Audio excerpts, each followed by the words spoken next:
ये तो तय है कि भारत इस बार पाकिस्तान को सबक ज़रूर सिखाएगा, लेकिन कैसे? क्या वो समंदर के ज़रिए भी होगा? क्योंकि 2016 में ज़मीन से सर्जिकल स्ट्राइक हुई थी, 2019 में हवा से प्रहार हुआ था, तो अब क्या समंदर की बारी है?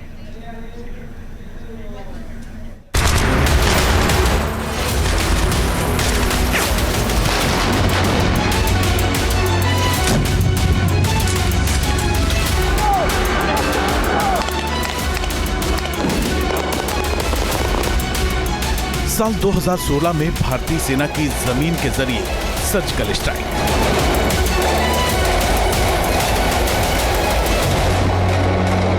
साल 2019 में भारतीय एयरफोर्स की हवा के जरिए एयर स्ट्राइक। क्या तीसरी बार समंदर बनेगा पाकिस्तान के पापों का गवाह?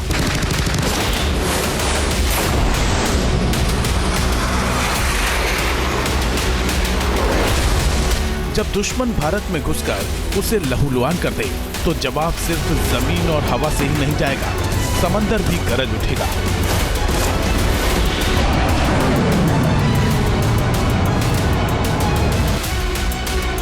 अगर दुश्मन अपनी हरकतों से बाज नहीं आए तो शांत समंदर में हलचलें बढ़ जाती हैं और भारतीय नेवी का महाबली आईएनएस विक्रांत अरब सागर का सीना चीरते हुए कूच कर जाता है। सैटेलाइट से ली गई ये तस्वीरें पाकिस्तानी फौज की नींदें हराम कर चुकी होंगी। ये तस्वीरें इंडियन नेवी के एयरक्राफ्ट कैरियर आईएएस विक्रांत की हैं, जो पहलगाम अटैक के तत्काल बाद एक्टिव हो गया और अपनी पोर्ट छोड़कर अरब सागर की तरफ कूच कर गया। MiG-29 और ब्रह्मोस मिसाइल से लैस आईएनएस विक्रांत करवार तट के पास दुश्मन को मिट्टी में मिलाने को तैयार है।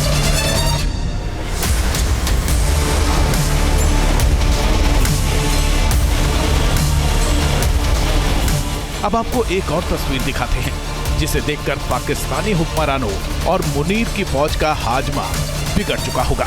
ये तस्वीरें हैं एआई टेक्नोलॉजी से lace guided missile destroyer INS सूरत की, जिसने अरब सागर में समुद्री सतह के पास उड़ने वाले एक टारगेट को ऐसे तबाह कर दिया जैसे वो कोई खिलौना हो। आईएनएस सूरत ने interception medium range surface to air missile का सफल परीक्षण कर पाकिस्तान के दिल को दहला दिया है।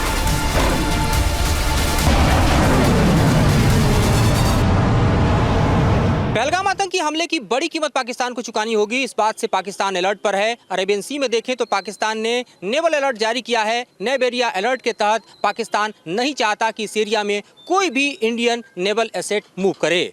वहीं कराची और ग्वादर की तरफ भी अलर्ट है। नो फ्लाइंग जोन घोषित किया गया है। यहाँ पाकिस्तानी एयरक्राफ्ट और वेसल एक्सरसाइज कर रहे हैं। पाकिस्तान भारत की तरफ से इससे पहले सर्जिकल स्ट्राइक और एयर स्ट्राइक झेल चुका है। इस बार भारत जवाबी कार्रवाई उससे बड़ा करेगा, जिससे पाकिस्तान के अंदर डर व्याप्त है।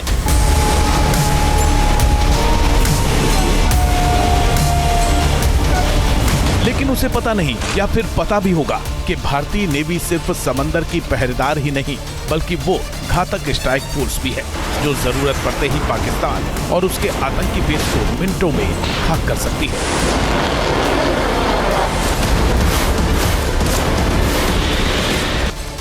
INS Vikrant supersonic BrahMos missile से लैस है। आईएनएस विक्रांत समंदर में चलता फिरता महाबली है, जो जमीन, जल और हवा में अपने टारगेट को मिनटों में तबाह कर सकता है।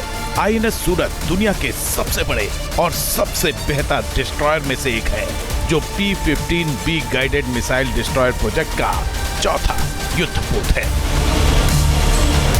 अब सवाल है कि इंडियन नेवी किस तरह से पाकिस्तान के आतंकी ठिकानों को मिट्टी में मिला सकती है। आईएनएस विक्रांत को एक्टिव करने से पहले एक खास इंटेलिजेंस रिपोर्ट की जरूरत पड़ेगी। P-8I एयरक्राफ्ट से लोकेशन कंफर्म होगा और फिर 290 किलोमीटर की रफ्तार से उड़ती हुई ब्रह्मोस मिसाइल महज 4 मिनट में पाकिस्तान के किसी भी ठिकाने का नामो निशान मिटा सकती है, वो भी बिना किसी सैनिक को भेजे।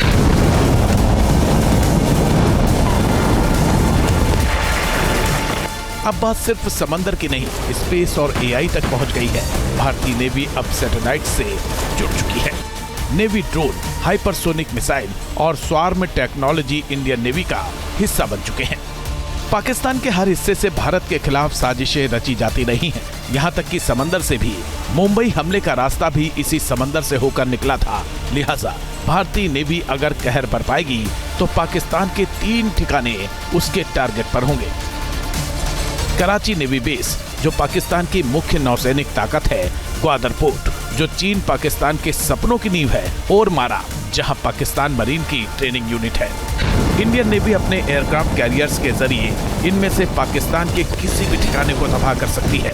इतना ही नहीं, सबमरीन से टॉर्पीडो ब्रह्मोस मिसाइल लॉन्च कर भी आतंकी ठिकानों को तबाह किया जा सकता है।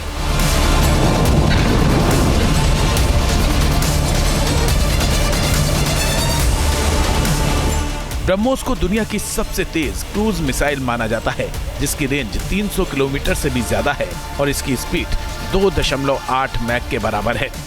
समंदर में तैरती किसी सबमरीन से निकली ये मिसाइल कराची के नेवल डॉक को मिनटों में भस्म कर सकती है। टेक्नोलॉजी, सटीकता और मिसाइलों की ताकत से बनी ये फोर्स पाकिस्तान की किसी भी नेवी बेस को कुछ ही घंटों में नेस्तनाबूद कर सकती है। साल 1971 के युद्ध में कराची के नेवल बेस को इसी भारतीय नेवी ने पूरी तरह तहस नहस कर दिया था। ऑपरेशन ट्राइडेंट के जरिए कराची के एक डिस्ट्रॉयर, एक माइनस्वीर, कार्गो वेसल और कराची पोर्ट पर फ्यूल स्टोरेज को तबाह कर दिया था। अरेबियन सी में भारत का बढ़ता डिप्लॉयमेंट पाकिस्तान के डर का कारण है, लेकिन यहाँ पर भारत की तैनाती आसमान से लेकर समंदर की लहरों तक है। चाहे आप पीएटीआई की बात करें या भारत के अपने बने एयरक्राफ्ट कैरियर विक्रांत की बात करें, भारत अगर पाकिस्तान पर हमला करता है तो न सिर्फ पाकिस्तान के लिए यहाँ सबसे बड़ा सेटबैक होगा, बल्कि भारत के पास पर्याप्त सबूत भी होंगे ताकि वो अपने हमले को जस्टिफाई भी कर सके।